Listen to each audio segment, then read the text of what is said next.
Bitawan niyo ako! Sige, labas niya yan. Nasaan sila, Emma? Alam mo may nangyayari! Ano? Hindi mo napahiya ka, ha?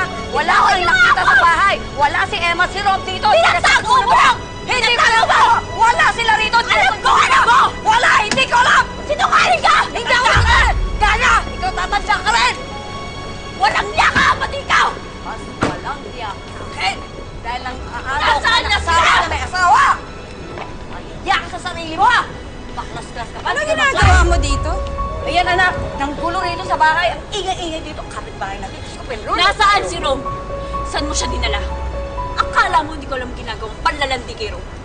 Nasabi sa akin ni Shanti na tinawagan mo si Rom at pinuntahan ka niya.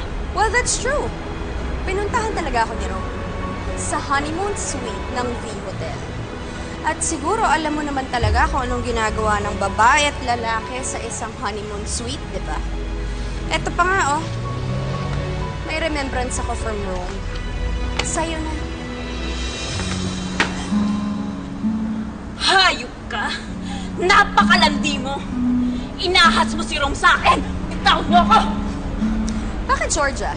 Ikaw lang ba ang marunong maglandi? Ikaw lang ba ang sexy at marunong mangakit ng lalaki? Baka gusto mo ring marinig kung anong mga ginawa ko sa kanya. Kung paano ko siya hinalik-halikan. Oo na! Tama na! Nakuha mo nila sa akin si Rom na isang gabi, pero isang gabi lang yun, Emma! Isang gabi lang yun! Sigurado ka? Isang gabi na pwedeng magbago sa lahat. Hindi ako papayag. Akin lang si Rom. Akin lang siya. Alam mo, Georgia, ang tagal kong pinangarap makita ang eksena na to.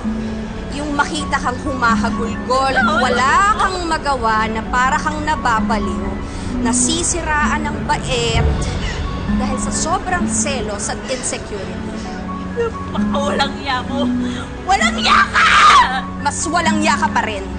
Tanggapin mo na lang na dumating na ang karma mo. Bilog talaga ang mundo, hindi ba? Ngayon, ikaw naman ang naloko at sinaktan ng taong inaasahan mo, pero wala rin pala. At ngayon, alam mo na sa isang pitik ko lang, makukuha ko sa'yo si Rom. At hindi pa rin nagwagi ang kabit sa tunay na asawa. Tapon yung basura na rin. Tawad ako! Tawad ako! Oo na! Yan doon, alam ko sa buhay mo.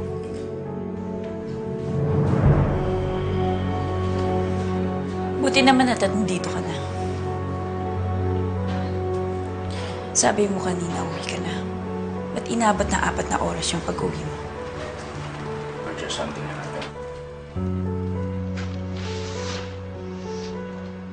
Eto ba yung sinasabi mo something happened?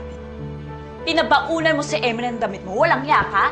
Ha? Ano, nasarapan ka ba? Ha? Nasarapan ka? Bakit mo ako nilaloko ng ganito? Ano bang ginawa ko sa'yo sa lahat ng tao? Bakit si Emma ba, ha? Ilang beses ko sinasabihin sa'yo! Walang nangyayari sa amin! Ilang beses na! Paulit-ulit mo na lang yung sinasabi! Paano pa ako naniniwala sa'yo? Nangyayari! Kulit mo eh. Oh my God! Totoo nga! Walang nangyari sa inyo. Kilala kita. Dahil kung may nangyari sa inyo, mukha kang guilty ngayon. Pero iba yung reaction mo eh.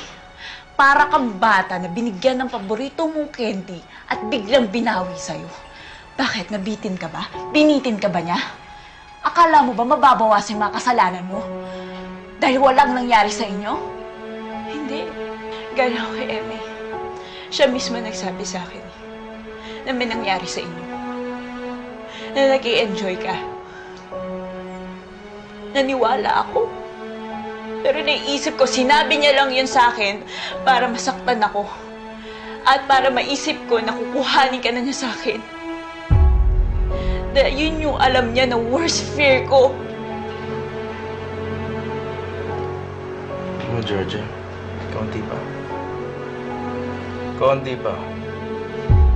Gusto mo na ako umalis. Ayoko na ng drama. Okay? Pero please.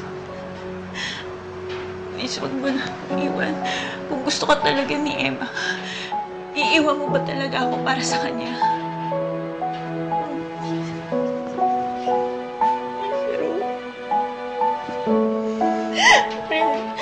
magbabago na ako. Huwag mo na ako iwan. Sorry kung naging difficult ako sa'yo. I'm sorry. Please, huwag mo ako iwan.